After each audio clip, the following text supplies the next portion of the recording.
Losing weight after the age of 40 can feel like an uphill battle. Slow metabolism, fat tends to just move right to the belly, our favorite place. Hormonal shifts, busy schedules don't make it any easier. But the good news is with the right focus, the right mentality, the right tools, you can drop the weight and keep it off for good.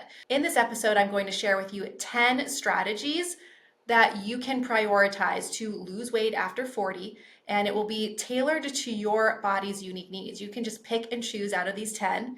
No fad diets, just strategies that actually work. So let's dive in. By the way, I'm Dr. Ashley Lucas. If you haven't watched one of my videos, I'm the owner and founder of PhD Weight Loss. To date, we have served over 10,500 people, and we have helped them collectively drop 466,000 pounds plus nationwide.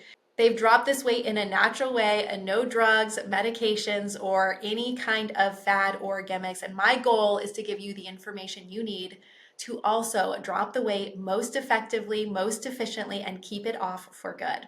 Okay, so why is weight loss after 40 different? Now, a lot of us like to say that our metabolism just naturally slows down as we age. Research actually shows that metabolism does not significantly slow down just because we're getting older. It slows down because we, number one, change our lifestyle, and number two, start to eat differently. When we change our lifestyle, for most of us, we become more sedentary. As a result, we lose muscle mass.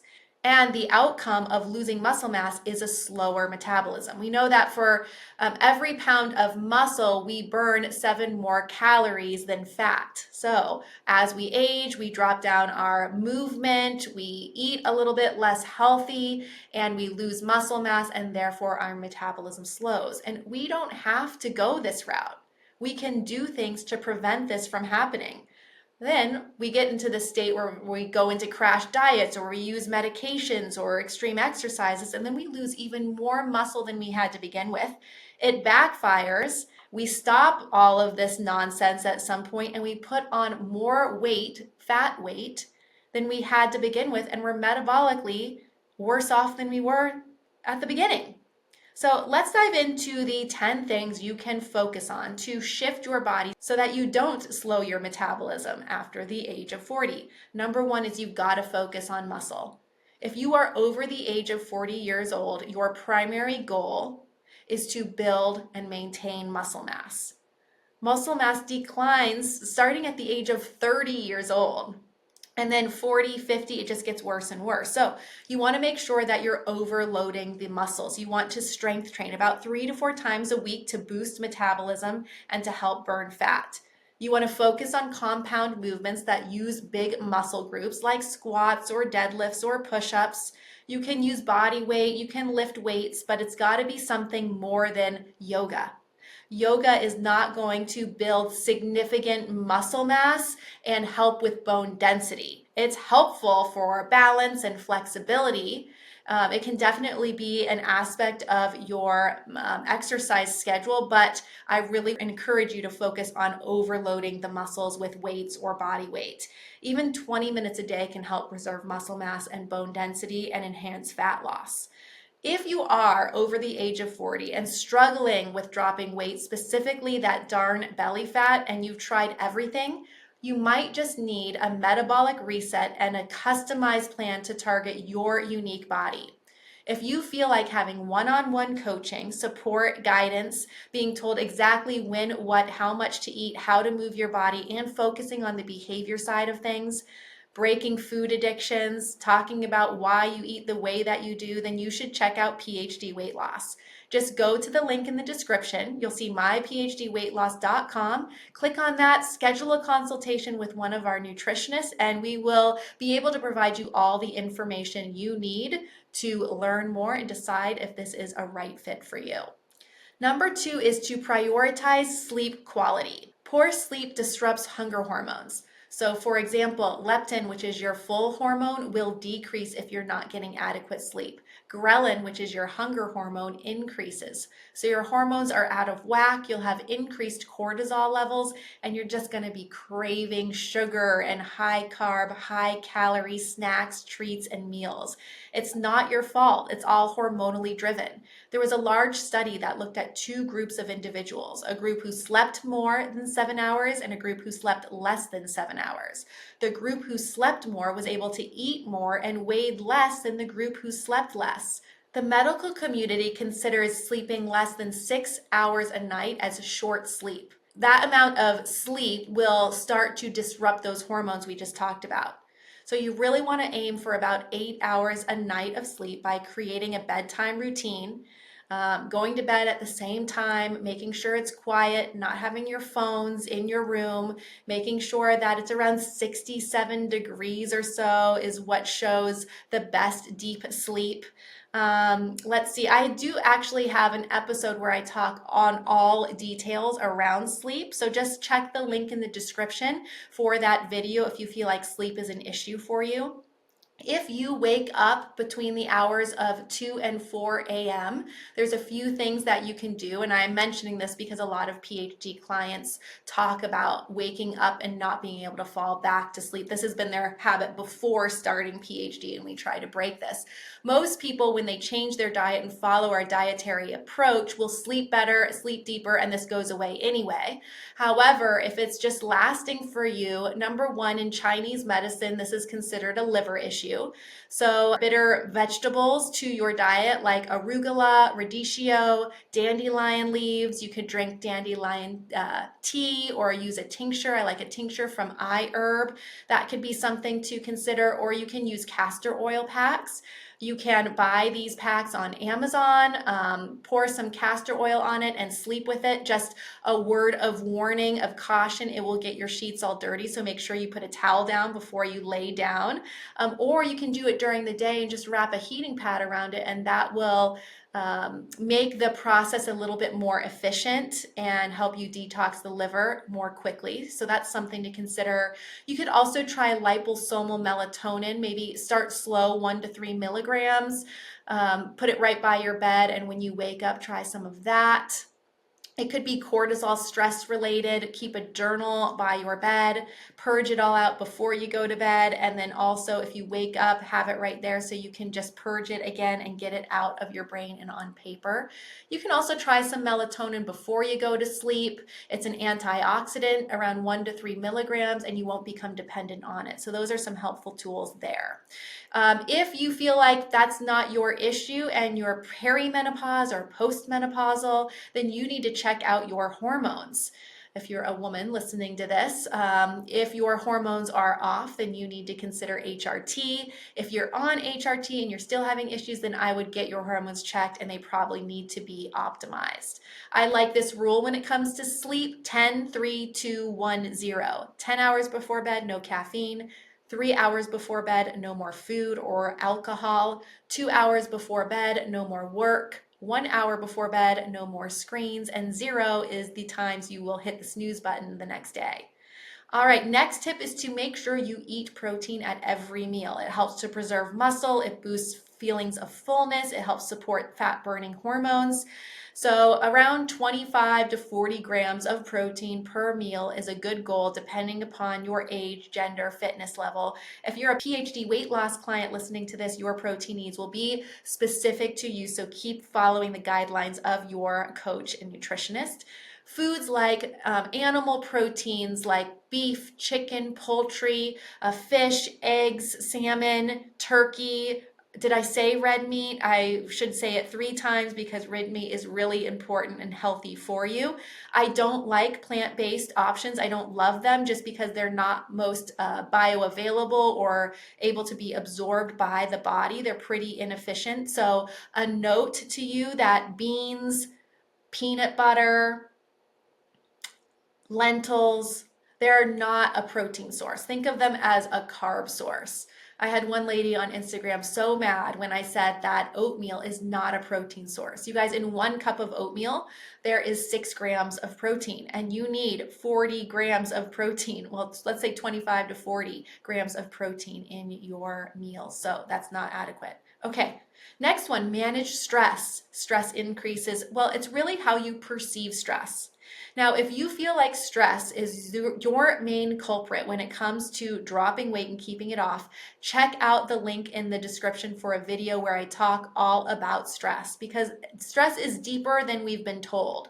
We've been told that stress is negative, but not all stress is. And if you perceive stress as an opportunity for growth, then your body actually secretes different hormones. Stress doesn't have to be bad, it's our perception around it. So, if you do perceive stress as something negative, then you want to do things to mitigate it. And this might be like meditation. I love Joe Dispenza, but there's lots of different ways to focus on meditation, just doing it on your own. For me, I like something a bit more guided, which is why I like Dr. Joe's work for many reasons. He also talks about the science behind it, and I love the science. You could also check out Headspace is a fun app if you need some guidance and some support. I also like Ziva Meditation with Emily Fletcher. That was a fun program as well. Deep breathing, prayer, journaling, going for a walk, getting outside, seeing nature, seeing the sun first thing in the morning is really helpful for the body. Staying hydrated, especially as we age, dehydration can mimic hunger. When I was getting my PhD in sports nutrition and chronic disease, I was part of a weight management lab at Virginia Tech. And we were conducting a study where we were looking at older individuals, and we had one group who drank 16 ounces of water 30 minutes before a meal, and another group who did not drink the water. They both were on a calorie deficit diet. The group who drank the water lost significantly more weight than the group who did not drink the water. They're still figuring out the exact mechanisms around it, but it does, work with digestion. It helps to keep you full longer.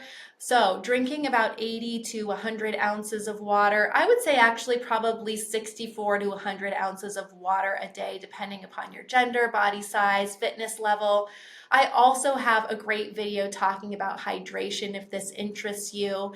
Drinking just plain water isn't enough for the majority of people, especially if you're dropping weight. You need to add some kind of minerals into your water, some electrolytes, because you're going to be flushing, detoxing a lot. And with that, flushing comes out electrolytes. So if you're feeling tired or fatigued, if you have flu-like symptoms, you're likely low in salt. So sprinkling some sea salt in your water, or you could try some electrolytes. I made an electrolyte plus mix specifically for clients in the process of dropping weight and keeping it off. So if this is something you want to learn more about, I added a lot of great compounds into this electrolyte mix to help stabilize blood glucose, to help curb cravings, just to help the weight loss process go a little bit more effortlessly, because I know it's a lot of effort. Just check out dr.ashley.wellness.com. There's a link in the description and you'll get a discount for ordering it through that process. Limiting alcohol. I talk about alcohol in another episode in detail, but you guys, alcohol bogs down the liver, and the liver is in charge of fat burn. So we want to make sure that we're not consuming alcohol all throughout the week, because then your body's never actually going to get into a state of fat burn. Now, there's ways to biohack around it where you can consume some alcohol and still drop weight. It might not just be as fast.